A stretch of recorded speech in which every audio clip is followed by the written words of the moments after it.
Sony. I'm not sure what's in Sony's playbook when it comes to selling its phones in the US. Take the Xperia 5 III. After launching in other regions last year, the phone is only now available stateside for $1,000. This is its middle-ish high-end phone, with the flagship Xperia 1 series of smartphones seen above, both bigger and pricier. Sony. For that price, this Xperia does have things to offer. The autofocus tricks courtesy of Sony's camera arm are often impressive. The Xperia 5 III can also record 4K video at up to 120 FPS. It's a camera-first smartphone designed for folks who are really into photography or video. But, well, that's true of all of Sony recent phones. And if you're dying for truly cutting-edge smartphone photography, perhaps the Xperia Pro with a 1-inch camera sensor would fulfill the brief more clearly. It's only $800 more, further evidence of Sony's smartphone prices feeling entirely separate from its competitors. Matt Smith, Sony A7 IV Camera Review. A powerhouse of a hybrid camera. Engadget. Sony's A7 IV is a successful follow-up to its popular mainstream A7 III. Resolution is up considerably to 33 megapixels, and image quality is much improved. Overall, video is now on par with rivals with 4K at up to 60p with 10-bit 4:2:2 quality. Autofocus is incredible for both video and stills, and the in-body stabilization does a good job.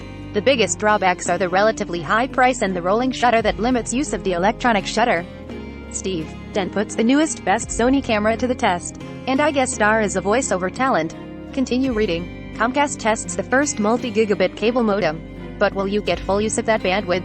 Comcast has successfully tested the first 10G modem capable of multi-gigabit speeds.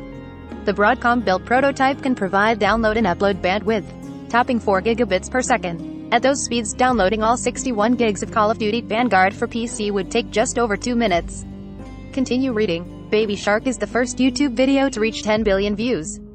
Sorry, everyone. YouTube. Doop doop doop doop doop doop. Times 10 billion. Continue reading. This is the beginning of the end for the Xbox One. Microsoft is no longer making the consoles. We learned in July 2020 that Microsoft had discontinued the Xbox One X and Xbox One S Digital Edition. Now, it has emerged the company also quietly stopped making the Xbox One S by the end of that year to focus on the production of Xbox Series X, according to Xbox's Senior Director of Console Product Marketing. Continue reading. Woman sentenced to prison for stealing 3,000 iPods intended for students. The employee also filed fraudulent tax returns to try to cover up her actions. Christy Stock was sentenced to 18 months in federal prison for her role in a scheme to steal and resell more than 3,000 iPods intended for Native American students. The charges against Stock included both tax fraud and transportation of stolen goods. Stock was supposed to use federal grant money to buy iPods to distribute to students. However, thanks to help from other conspirators James Bender and Saurabh Chale, the group ended up shipping the stolen iPods to Maryland, where they were listed on eBay before being sold at a substantial markup. Continue reading. Facebook, Google, Twitter and Reddit subpoenaed over January 6th insurrection. Company responses so far have been inadequate, according to the committee.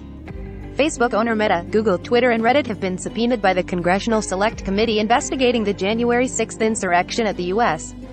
Capitol. 2 key questions for the Select Committee are how the spread of misinformation and violent extremism contributed to the violent attack on our democracy, and what steps, if any, social media companies took to prevent their platforms from being breeding grounds for radicalizing people to violence. Committee Chair Benny Thompson, DMS, said. Continue reading. The biggest news stories you might have missed. Samsung's Galaxy Buds 2 are back on sale for $100. Apple's updated iCloud Private Relay Notice clarifies why it might not work for some users. Leica's M11 rangefinder camera features a 60-megapixel, full-frame sensor. Ubisoft's The Settlers reboot finally arrives March 17th. Pioneer DJ debuts the DJ Rev series of battle-style controllers. All products recommended by Engadget are selected by our editorial team independent of our parent company. Some of our stories include affiliate links. If you buy something through one of these links, we may earn an affiliate commission.